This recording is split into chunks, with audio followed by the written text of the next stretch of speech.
ஆபேலின் ரத்தம் பேசுவதை பார்க்கிலும் நன்மையானவைகளை பேசுகிற இயேசுடைய ரத்தத்திற்கு நீங்க வந்து சேர்ந்திருக்கிறீங்க. அல்லேலூயா.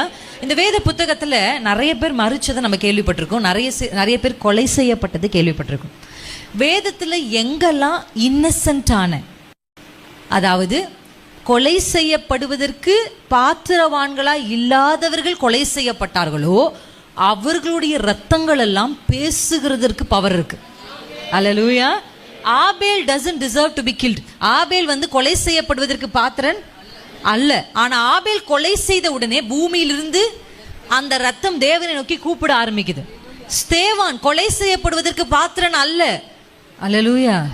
ஆனா அவர் கொலை செய்யப்பட்ட போது அவர் கூப்பிடுறாரு. அவர் கொலை செய்யப்பட்ட போது வானத்தை அண்ணாந்து திறந்து அப்படியே பார்க்க வானம் திறந்திருக்கிறதையும் தேவன் எழுந்து நிற்கிறதையும் பார்க்கிறார். அல்லேலூயா. இயேசுவின் நாமத்தில் நான் கர்த்தருக்குள்ள விசுவாசிக்கிறேன். எத்தனை பேருக்கு அந்த இப்போ நம்ம அங்கே இப்படி உட்காந்துருக்கணும்னு வச்சுக்கோங்களேன், ஒரு ஸ்பெஷல், நாங்கள் ஸ்பெஷல் கெஸ்ட்டில் நம்ம ஃபேமிலி ஏதாவது ஒரு விசேஷத்தை ஊழியக்காரங்க வந்து இங்கே உட்காராங்கன்னு வச்சுக்கோங்களேன், யாராவது அவரை விட விசேஷத்தை ஒரு ஆள் வரும்போது என்ன பண்ணுவாங்க? டக்குன்னு எந்திரிச்சு நிற்பாங்க. ஆமாம் தானே? எந்திரிச்சு நிற்கிறதுனா என்ன அர்த்தம்?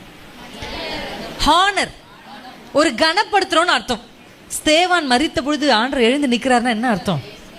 God wants to honor Stephen. Hallelujah. ஸ்தேவானை கர்த்தர் கனப்படுத்த விரும்புகிறார். நான் உங்களுக்கு ஒன்று சொல்கிறேன், கர்த்தருக்காக நீங்கள் எதை விட்டாலும் அது ஜீவன் மாத்திரம் இல்லை. ஆமேன். ஜீவனை விடுகிறது ஒரு பயங்கரமான விஷயம்தான், இல்லை? ரத்த சாட்சியாய் மரிப்பது ஒரு பயங்கரமான விஷயம்தான். ஆனால் இயேசுக்காக வாழ்வது அதை விட பயங்கரமான. அல்லேலூயா. அதனால வசனம் சொல்லுகிறது ஜீவ பலியாக. பழைய ஏற்பாட்டில் எல்லாமே செத்த பலிகள், புதிய ஏற்பாட்டுக்கு வரும்போது ஜீவ பலி. ஆமேன். நீங்க வாழ்றதே எப்படி தெரியுமா? செத்த மனுஷன் வாழ்றது மாதிரி வாழணும். அப்படின்னு என்ன அர்த்தம்? மாம்சத்தில் மரித்து ஆவிக்குள்ளாக பிழைக்கிறது. அல்லேலூயா. நான் ஒரு பிரின்சி, யாரு பிரின்சி? எங்கன்னா பிரின்சி ஆல்ரெடி செத்துட்டா.